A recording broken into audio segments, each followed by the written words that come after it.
こんにちは。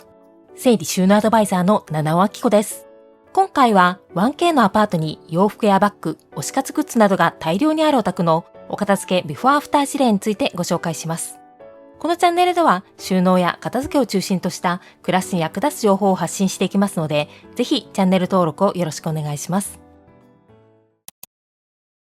今回お伺いしたのは 1K のアパートにお一人暮らしをされているお宅です。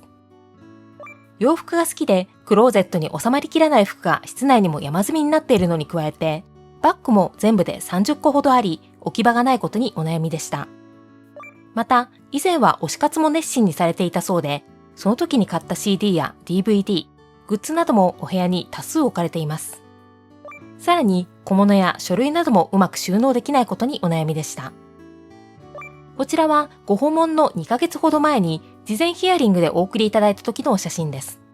この黒いボックスの中身も全部洋服だそうですが、その上や手前にも洋服が山積みになっています。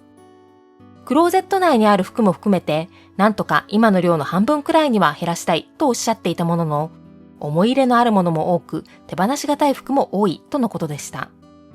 また、バッグも30個あるうちの20個ほどは1軍、2軍とのことで、なかなか一気に減らすのは難しそうでした。そのため、事前のお打ち合わせでは、大容量の収納家具などを投入すれば、表に出ているものを無理やり収めることはできるかもしれませんが、狭いスペースの中ですっきり暮らすためには、ある程度好きなものも減らす覚悟を持つ必要があるということをお伝えしました。そして迎えた当日ですが、洋服については事前にご自身で整理をして減らせるものは頑張って減らしてくださっていましたが、洋服に対しての思い入れが強いこともあり、床に山積みになっていた服はなくなったものの、このボックス10個分の服は残したいものとのことで室内に残った状態になっています。ボックスの右側にも物が多数置かれていて、こちらの青いバッグにはご実家から持ってきた本がたくさん入っていて、こちらはそのままで大丈夫とのことでしたが、その奥にはまだ収まりきっていない本や、昔推し活で集めた CD が大量にあり、CD はご実家に送っても良いとのことでした。また、本が入っているバッグの手前には大きいカゴが置かれていて、こちらのカゴは普段バッグに入れている小物をまとめたものだそうですが、それが部屋の真ん中で大きく場所を取ってしまっています。さらに、その横の姿見の前には、普段使うメイク道具が入ったポーチやコンタクトレンズも床置きになっていました。続いてこちらは洋服が入ったボックスの左側にある3つのカラーボックスです。ここには主に推し活グッズの CD や DVD、パンフレットなどが置かれていましたが、その中に勉強用のテキストや書類なども混在していてごちゃっとしてしまっているため、もう少し整理が必要そうでした。続いてこのお部屋の中にあるクローゼットです。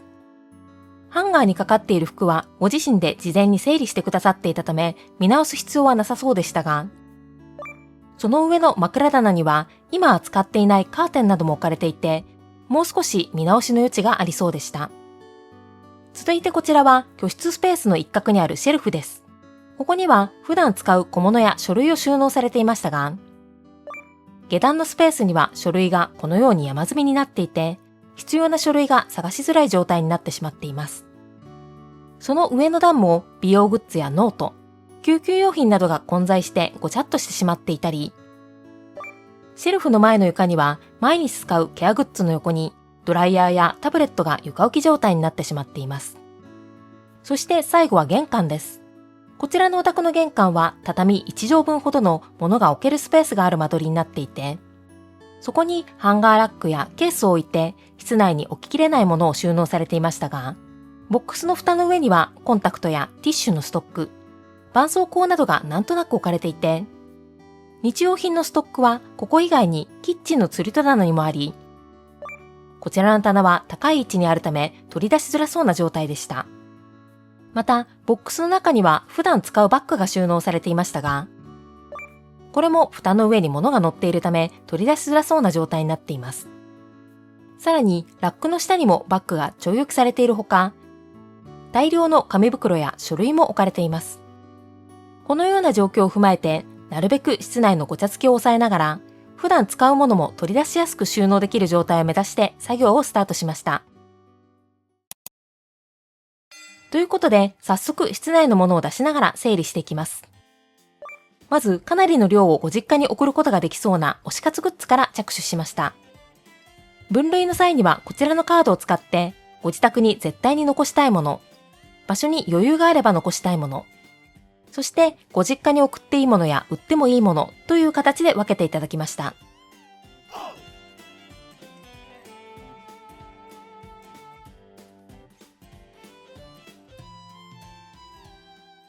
なかなかやっぱりこうね、自分一人だとこう、なかなかこう、どっかでブレーキかかっちゃう部分があったり。今回結構そのご実家に送るっていうことで、一つの逃げ場を作りましたけど、推しグッズはその思い出としてずっと取っとけばいいっていう考え方で、寝かしといてもいいのかもしれないですけど、でも洋服って着ないと意味ないから、そこはちょっと、今後その一回じゃあ片付きました。じゃあ今後どうするのっていうその作戦はちょっと考えとかないと、なんかまた戻っちゃうっていうのが結構リスクとしてはありますよね。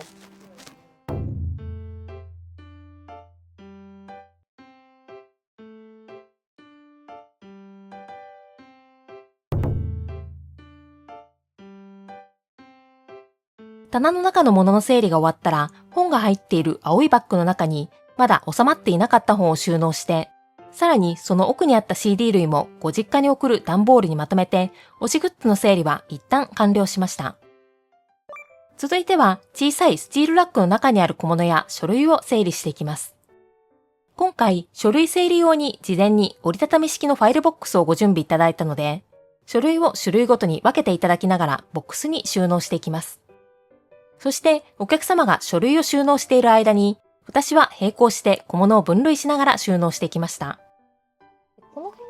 のものも多分その美容の仲間に近いものと、いわゆる救急用品なものとでちょっと多分グループありますよね。これ割ともさっていっぱい入ってたと思うんですけど、全部が全部一群かというと、よく毎日使うものと、たまにしか使わないものとってあると思うんですよね。超一群で言うと、この化粧水とかですかね。これじゃあ一群です。じゃあ超一群はこのぐらい。じゃあ、この辺のものもそんなに、じゃあわっとまとまってれば OK。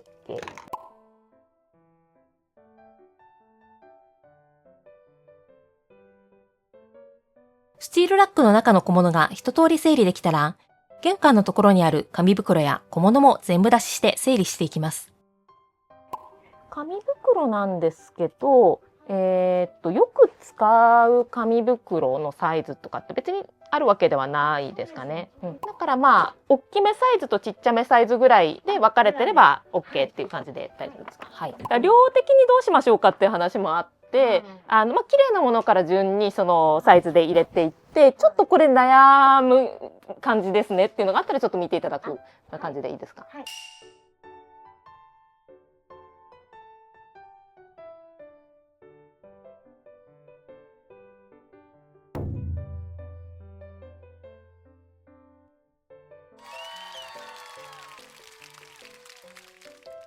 そして紙袋が終わったら、玄関にあったマスクや絆創膏などもお部屋にあった救急用品と一緒に収納。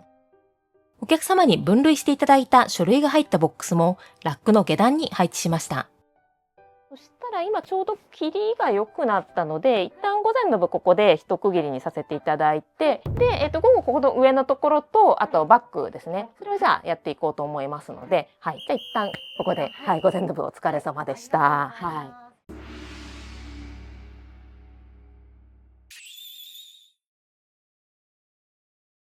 そしてお昼休憩を経て午後の部の作業がスタート。午後の部はクローゼットの枕棚にあるものを出しながら整理していきます。枕棚にあったものの一部はコレクション品の仲間に近いものだったため、ご実家に送るものに追加することにして、使わないけれど残しておきたいというカーテンは衣装ケース左側のデッドスペースに配置しました。そして一部枕棚に戻すものは右側に配置して、室内に積まれていたボックスのうち、冬しか使わないものが入ったボックスを選んでいただき、ボックス4つ分を枕棚に移動しました。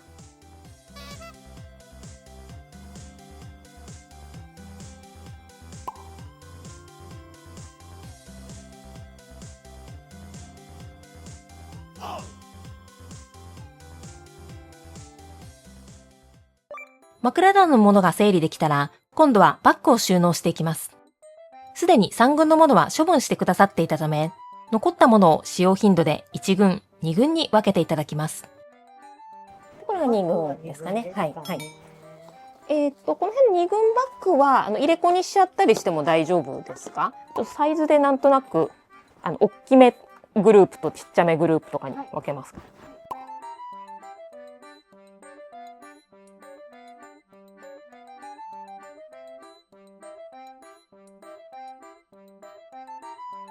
？1軍のバッグだけでも10個近くあったため、こちらは玄関にもともとあったハンガーラックのポールの高さを変えて、手前と奥のポールにそれぞれ S 字フックをつけて吊るして収納。2軍のバッグとお出かけの時に持っていくものがまとまったカゴは、ハンガーラックの下のスペースに配置しました。そして最後は仕上げです。お昼休憩の際に買い足した収納グッズを使って小物を使いやすく収納していきます。まず使っていくのはこちらのライフトレイ L105 というケースです。今回はキャンドゥで購入しましたが、100円ショップ各店で購入できるアイテムで、今回は2つ使用します。さらにこのケースの中の仕切りとして、仕切り4トレイというケースも購入したので、組み合わせて使っていきます。このケースはコンタクトレンズとメイク道具の収納に使用します。メイク道具は種類がいろいろあるため、仕切りトレイで種類ごとに分けながら収納していきました。また、こちらのストックバスケットのディープタイプも3つ買い足しました。このボックスには救急用品、2軍の美容グッズ、そして毎日使う1軍の美容グッズをそれぞれ収納。収納したボックスを元の場所に並べたら、なんと3つぴったりシンデレラフィットしました。さらに同じシリーズのバスケットで大きめで朝型の A4 サイズも2つ新たに購入。こちらはそれぞれドライヤーやヘアアイロンをまとめたヘアメイクセット。タブレットなどの充電コーナーにしたら、ラックの下の隙間にぴったり収まりました。釣り戸棚の上のものをちょっと下ろしといていただいていいですか？右側だけでいいので。はい。で、ちょっと一通り出したらこれが横向きに入るかだけちょっと確認してみていただいていいですか？奥行きは大丈夫そうですか？読み通り。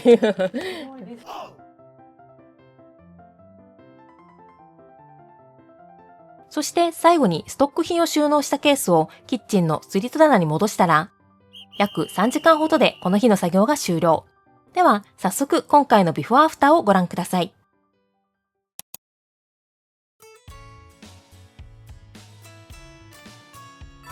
まずはお部屋全体のビフォーアフターです。以前よりも少し表に出ているものが減って、すっきりした印象に改善できました。場所を取っていたお出かけグッズが入ったカゴや、床置きになっていたメイク道具やコンタクトも、それぞれ定位置が作れたことで、鏡の前も物がなくなってすっきりしました。もともとは5段分積み上がっていて、圧迫感もあり取り出しづらかったこちらのボックスも、ボックス4つ分クローゼットの中に移動できたことで、表にあるのは3段分だけになり、以前より取りやすく圧迫感も抑えられました。そして推しグッズが多数置かれていたカラーボックスも、残すものを厳選したらだいぶスッキリ。手元に残しておきたいものは、こちらの棚2段分に収まる量に厳選できたため、もともと推しグッズで埋まってしまっていたこちらのスペースも、メイク道具やコンタクトを置くスペースとして役割をチェンジ。100円ショップのケースに収納したことで、取り出しやすく見た目もスッキリした印象に改善できました。右側の棚は、一番上の段は説明書などの長期保管の書類のスペース。2段目は推し関連のもの。そして3段目は勉強関係のテキスト類と役割を整理。左側の棚も真ん中のスペースが空いたので、ティッシュやコンタクト、電池のストック置き場にできました。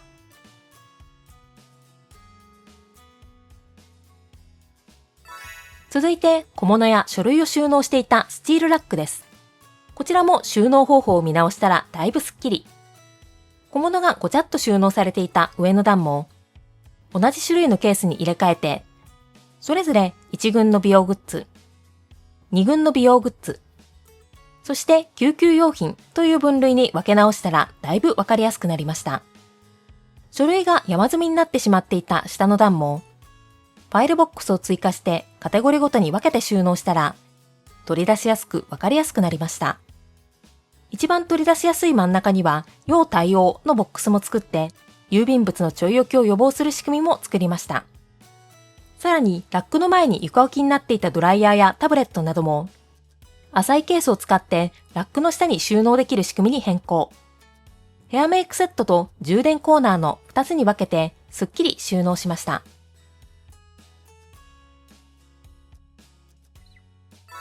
続いてはクローゼットです。こちらは枕棚やデッドスペースを中心に使い方を見直しました。様々なものがごちゃっと置かれていた枕棚は、ここになくていいものを移動して空けたスペースに、洋服が入っていたボックスが4つ分置くことができました。さらに衣装ケース右側のデッドスペースには紙袋やハンガーのストック。左側のデッドスペースには使っていないカーテンなどが収納できました。そして最後は玄関です。こちらはバッグの収納スペースとして役割を整理。お手持ちのハンガーラックに S 字フックを組み合わせて、1群のバッグをそれぞれ取り出しやすく吊るして収納。その下にはバッグに入れるお出かけ用の小物をまとめたカゴや、2群のバッグをサイズ別にまとめた袋を配置して使いやすい収納に改善しました。では、今回のお片付けのポイントについてもご紹介します。今回のポイントは、すっきり暮らしたいと残したいの折り合いです。今回のお客様は洋服や推しグッズが大事で、さらに読書も好きという 1K という狭いお住まいに物を収めるには難易度の高い趣味思考をお持ちの方でした。事前に頑張って減らせるものは減らしてくださったものの、なかなか一気に処分するのは難しかったため、洋服が入ったボックスは6つ分まで表に残したり、本はバッグに入れたまま置きっぱなしで OK なルールにしたり、バッグは玄関に吊るして収納することで、数が多くてもなるべくごちゃっと見えないように折り合いをつけました。すっきり暮らしたい。でも物はなかなか減らせないという方は、どこまでなら物が表に出ていても OK かというのを考えて、自分なりに折り合いをつけることが大事です。では、最後にお客様からいただいたご感想も紹介します。この度はお忙しいところ自宅までお越しいただきありがとうございました。とにかく散らかり放題の部屋を片付けたい、なんとかしたいと思い、自分なりに片付け系の SNS を見たり、本を読んで頑張ってみましたが、一人では限界を感じていたところでした。事前打ち合わせの際に物を減らすようにお話しいただいてから約2ヶ月、大好きな洋服を中心にたくさん手放し、片付けを進めて当日を迎えました。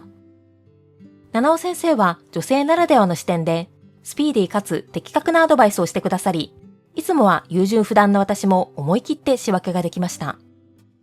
先生の一方的なご意見ではなく、私にとって必要なもの、残したいものを丁寧にヒアリングしていただきながらの作業で安心して進めることができました。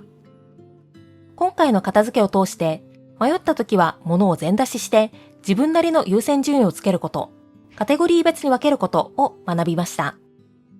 途中、先生のアイデアでカゴを追加することになりましたが、どれもシンデレラフィットで驚きました。おかげさまで予定時間よりも早く終了でき、物を探さなくて済む過ごしやすい部屋に生まれ変わりました。この状態をキープできるように頑張ります。改めてこの度はありがとうございました。物を探さなくてもいい過ごしやすいお部屋に改善できたとのこと、私もとても嬉しいです。いかがでしたか？スペースが限られる 1K のお住まいが以前よりも快適になりましたね。最後にこの動画を気に入ってくださった方はチャンネル登録とグッドボタンをぜひお願いします。それではまた次の動画でお会いしましょう。